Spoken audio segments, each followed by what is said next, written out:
Write that down, write that down, write that down, write that down.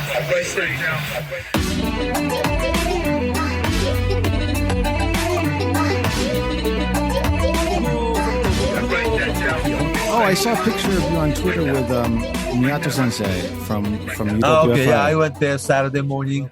They're doing a catch and Miyato's own class, and he asked me to come over for Saturday, and we'll have Chanko lunch after. And I said, okay, I'll be there. And then I didn't work out. I showed up and sat there, and watched the practice. Translate or something. No, I love watching like actual wrestling and how to escape and how to be, put weight on somebody, or it's kind of leverage moves and all these things. I really enjoy it. Oh, that's great. Yeah. Yeah. Then also right after the practice, we'll have like a real dojo type chanko. And Miyato is a great cook. And we sat another 2 hours just talking wrestling over lunch. I'd really love to try his chanko someday. I've seen so many pictures. Oh, he's so good. Advertisements, the chanko night at the hall or at the dojo. Yeah. So, and then also we can sit around and talk about Billy Robinson, Korogach, UWF, and whatnot. Yes, good time. Good time. I just finished the Hickson Gracie book, and I was, I saw Miyato on there. He's ringside. He's the second of a lot of those fights with Hickson Gracie. And oh yeah. He was right there. Every single UWF fight. Yeah, he actually worked underneath, though. He always had his own match with UWF and UWFI, but he was a little bit more famous being second, I see. right there always, and then also, unlike other, traditional pro wrestling match, in UWF environment, those seconding guys would be really, giving advice and really vocal, get this arm, get this leg, this is kind of like a boxing match, you know what I'm saying? Yeah. And it gives very special MMA-ish feeling, I think it's a great thing for, if it's done right, for pro wrestling, especially if there's no crowd. I think that could help, help with the energy. Even with crowd too, because people can hear him, like giving like a really seriously shoot advice, Yeah, step back, step in, step back, get on him, legs open, this, that. The Miyato is like, it's for him, it's so serious, Yeah. That's how UFC was last year without the crowds. It actually worked very well, I thought. And you can hear them, huh? You hear everything, and you hear the impact of all the moves too. Kicks. There's a DVD from you and I talked about 1976 Antonio Inoki against Muhammad Ali fight in our last episode. Mm-hmm. There's a DVD that full lengths, all 15 rounds of Inoki against Muhammad Ali. Really? DVD's out. You should listen to Ali's second. I mean, like, they are screaming like he will get killed or something, to be careful, because not trusting wrestling people, I see. And guys, very interesting. Just listening to those guys, Yeah. And he's and Muhammad Ali himself arguing back. I'm fighting. Shut up. And Gene LaBella's in the ring too. Judo LaBelle, because he's a policeman. Anything goes wrong, but he's gonna get in right in the middle and just divide those two up. And he's a tough guy, right? And it was interesting. And Korogach himself in Inoki's corner giving advice. I mean, just coolest thing ever. It could be a movie. It could be a fictional movie. Just recreation. Yeah, and back then he was like the critics and the regular real newspaper, TV, even the sports news said it was like a rip-off, the boring and the boredom, and because nobody had eyes for real MMA, that's what's gonna happen if wrestler and boxer fought, actually fought. Pretty much. Yeah, and then try to avoid each other and get something in it, and that's what's gonna happen. And they didn't come up with very equally divided rules.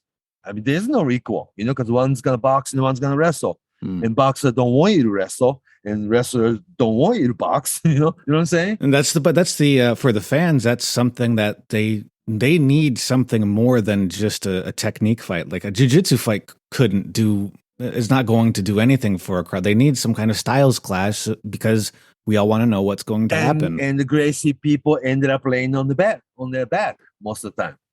Oh my gosh, I've been reading this. There's an English, like 3-book kind of series this guy wrote about history of Brazilian Jiu-Jitsu from, 1800s until now. It's got all the newspaper stuff. It's really, really makes the Gracie, Elio Gracie, I really lost so much respect for him. And coming up as a Gracie Jiu-Jitsu person, it's like losing the kind of your religious belief. It's really like, ooh. I mean, he's not a good person. Konde Koman, like Mitsuo Maeda, who actually had a jiu-jitsu fight in Brazil against Elio Gracie, and the term jiu-jitsu is Japanese word, and it was just them trying to rebrand judo, and kind of, I suppose, but the judo came after jiu-jitsu, But the Gracies say that jiu-jitsu and Japanese judo are weak, and what they did was more realistic. That was the idea. A lot of people angry.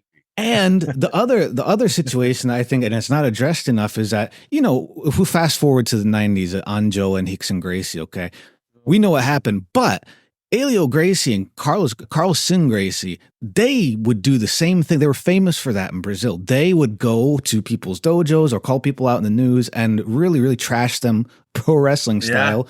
And, that's how, because jiu-jitsu wasn't popular in 1950s, 1940s. So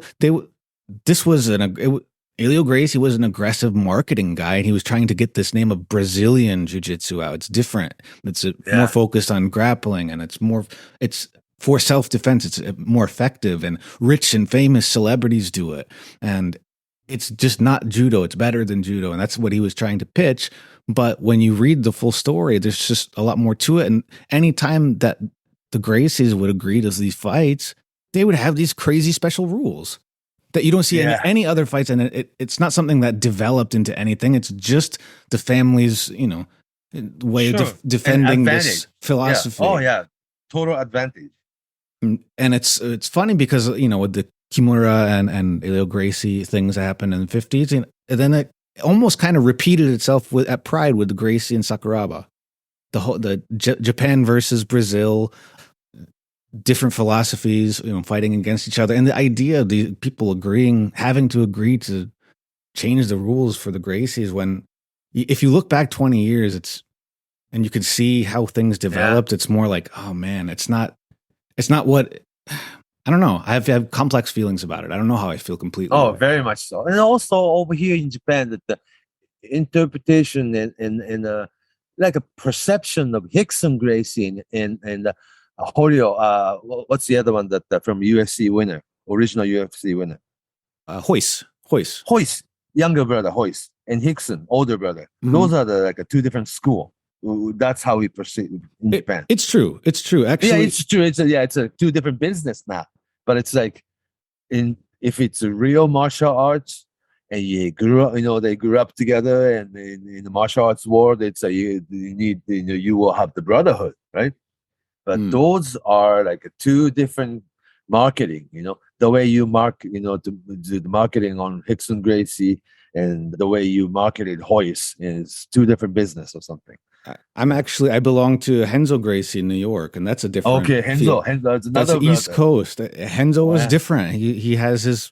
He was really good. He was in rings and Pride, and he went and tried to smaller though. Yeah, smaller, but he didn't argue about the rules as much. It wasn't as much of production. He would go in and fight and lose. And right. That's what it was. Oh, for Rickson, that the two very high profile Nobuhiko Takada match at Tokyo Dome 2 years in a row, 97 and 98, big profile. Then after that, he had another Tokyo Dome match against Masakatsu Funaki, the head honcho of Pancras at the time, and he beat Funaki, and Rickson really, really proved himself to be very something special. And Rickson Gracie against Sakuraba never happened. So it's like, oh, wow, right? He talked about that a lot in the book. They offered him $5 million. Yeah. He said the main reason was his son died. That he went through a completely Oh, Hickson's son? Hickson's son had an overdose. He like ran away to New York and he overdosed on heroin. And it was really bad. It was very, very sad too, because his name was Huxon Gracie. He was training. Oh, okay. He was maybe 20 or 21. So they said, and it changed his life, and he actually stopped competing. I don't think he's competed ever since the Funaki fight. Funaki fight, right. That's right. Well, so, if he didn't fight in Japan, he wouldn't fight in America, so. He puts on the tournaments. Like I competed in one of his tournaments in Japan years ago. Hickson Gracie Cup or something. But it's like you said, it's not associated. It's Hickson's. What is it? Hickson Gracie Jiu-Jitsu. Yeah, his philosophy. It's not Gracie Jiu-Jitsu by Horio or other older brother or uncles. He's affiliated with Axis Jiu-Jitsu in Japan. Is his. That's the Hickson school. Okay. Oh, it's so complicated. Somebody, tried to draw this family tree map, and they gave up.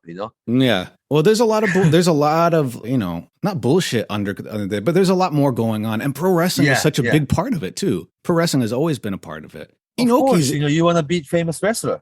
Oh yeah, but they were the only ones that people wanted to see. People really didn't want to see a jiu-jitsu match with the gi and.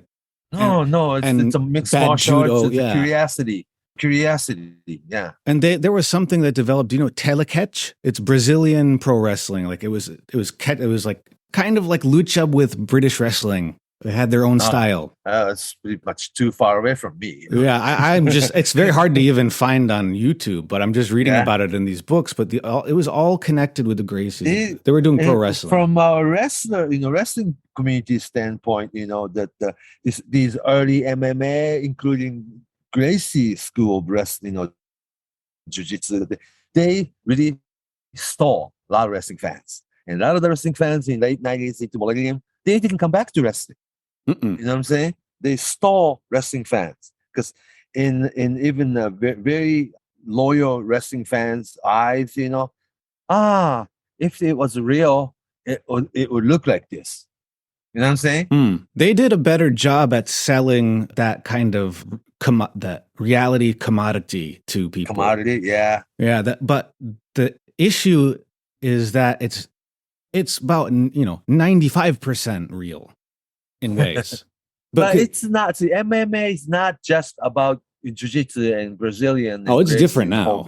It's I'm so glad there was that like people like Fedor Emelianenko, from Russia, Georgia, or you have Milko Krakop from what's the country? Croatia. Yeah, Croatia. It's like all these, ex-Soviet countries, not quite from Central America or South America, but even these ex-Soviet Russian countries that we know nothing about and coming to America, it's great. You know what I'm saying?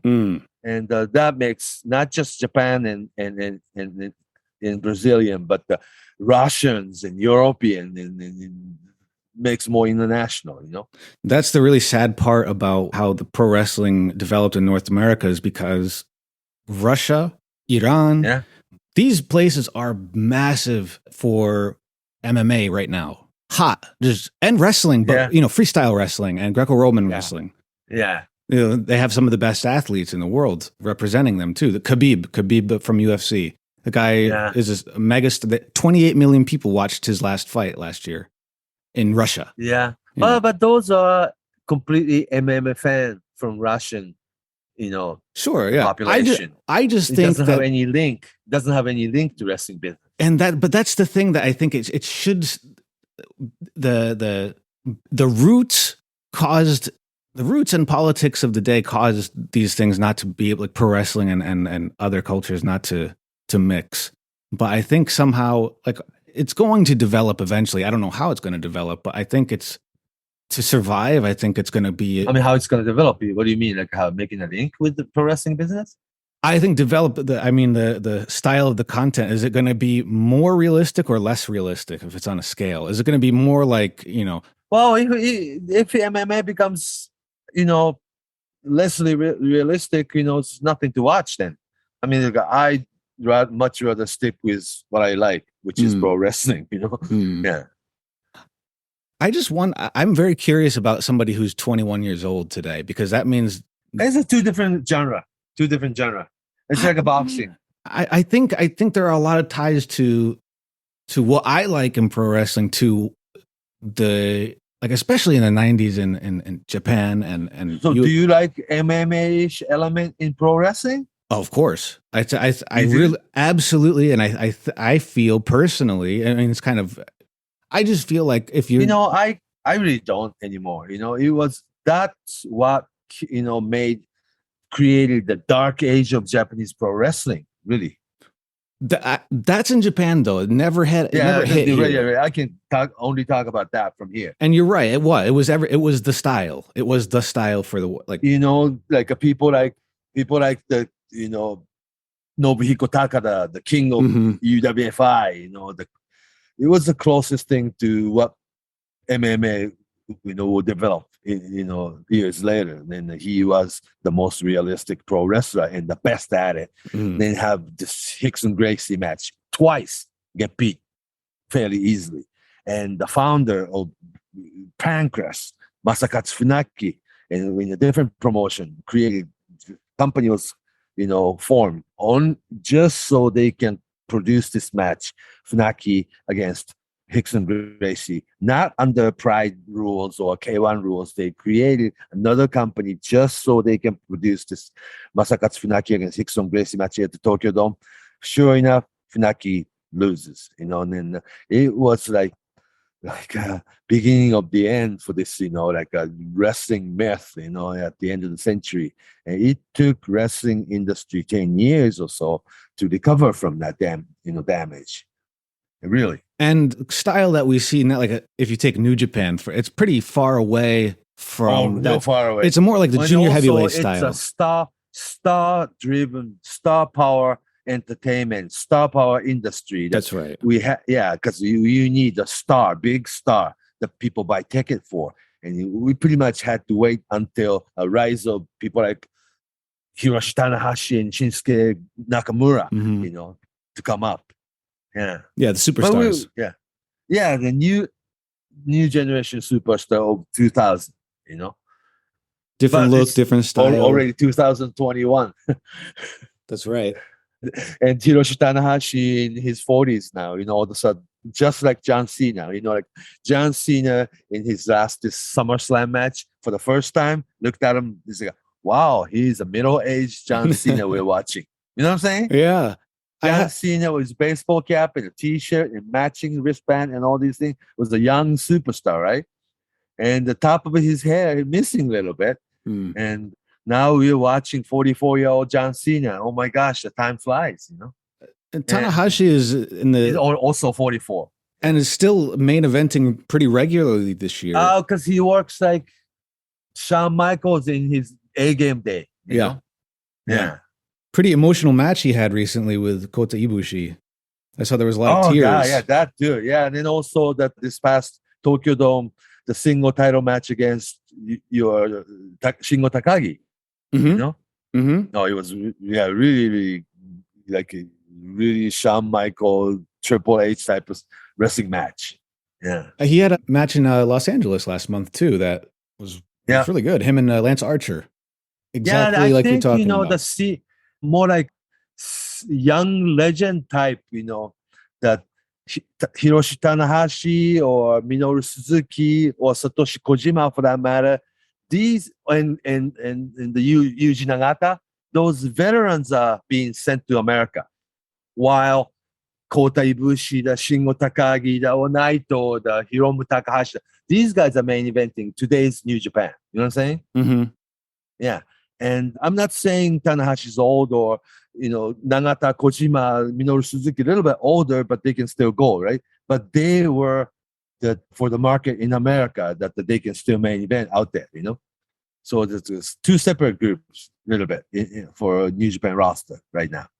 I would even say three with whoever they got in the Los Angeles base area, the Rocky Romero crew.